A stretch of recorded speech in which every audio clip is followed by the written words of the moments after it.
Magtrabaho kayo sa loob ng 6 na araw. Pero ang ikapitong araw, ang araw ng pamamahinga, ay italaga ninyo para sa akin, ang Panginoon na inyong Diyos. Huwag kayong magtatrabaho sa araw na iyon, pati ang inyong mga anak, mga alipin, mga hayop, o ang mga dayuhan na naninirahang kasama ninyo. Dahil sa loob ng 6 na araw, nilikha ko ang langit, ang lupa, ang dagat, at ang lahat ng naririto. Pero nagpahinga ako sa ikapitong araw.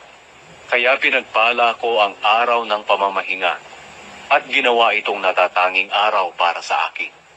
Igalang ninyo ang inyong ama't ina, para mabuhay kayo ng matagal sa lupaing ibinibigay ko sa inyo. Huwag kayong papatay. Huwag kayong mangangalunya. Huwag kayong magnanakaw. Huwag kayong sasaksi ng hindi totoo sa inyong kapwa. Huwag ninyong pagnanasahan ang bahay ng inyong kapwa o ang kanyang asawa, mga alipin, mga hayop, o alinmang pag-aari niya.